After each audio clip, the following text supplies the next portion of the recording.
Karena orang Arab kalau kesukuan itu sangat benar-benar kuat di tengah-tengah mereka. Oleh karena itu Syekh Muqbil beliau berdakwah di Damasy Yaman, itu tengah-tengah Syiah, paman beliau Syiah, keluarga besar beliau semuanya Syiah.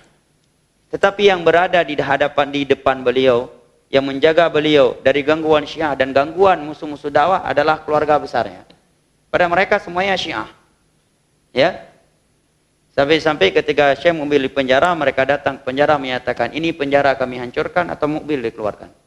Saking pusingnya keluarga besarnya Syekh Muqbil, maka mereka menyatakan, wahai Muqbil, kamu nggak usah dakwah keluar, kami bangunkan masjid buat kamu. Dakwahlah kamu, bicara sesukamu di masjid ini, kami yang mendengar. Hai kebikili, karena nohojak Syekh Muqbil karu, hai bang karu, gedakwah tauhid. Sedangkan Yaman waktu itu terbelah menjadi dua. Yaman utara penuh dengan Syiah, Yaman selatan penuh dengan Syiah. Sebagiannya kalau di Hudaidah, di Sa'dah memang Syiah Rafidhah. Sebelah lain adalah Sufi. Ya, yang ada di Tarim, yang ada di Aden, yang ada di Hudaidah.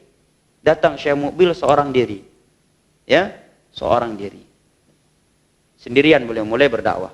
Pernah diludahi, pernah dilempari, ya, diusir. Terkadang beliau datang suatu kabilah tanpa diundang, menawarkan dirinya untuk khutbah Jumat. Setelah itu dilempari dan diusir, pulang kamu. Ya, tapi nggak berani membunuh, tidak ada yang berani membunuh beliau karena kabilah beliau Al-Hamdan, kabilah terbesar di Yaman. Presiden pun itu kabilahnya. Ya, di Yaman kalau kita mengganggu seseorang dari suatu kabilah itu, kabilah yang bisa bangun walaupun yang kita ganggu orang gila.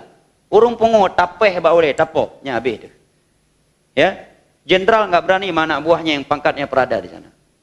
Kalau anak buahnya lebih besar kabilahnya. Nggak berani macam-macam. Nah, Syekh Muqbil saking pusingnya keluarga beliau, pegak masjid apa?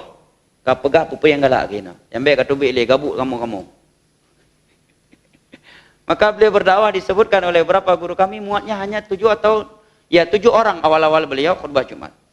Maka ketika beliau khutbah Jumat, beliau tidak menyatakan ibadah Allah sidang salat Jumat. Beliau memanggil wahai pamanku, wahai sepupuku, wahai anak kemun.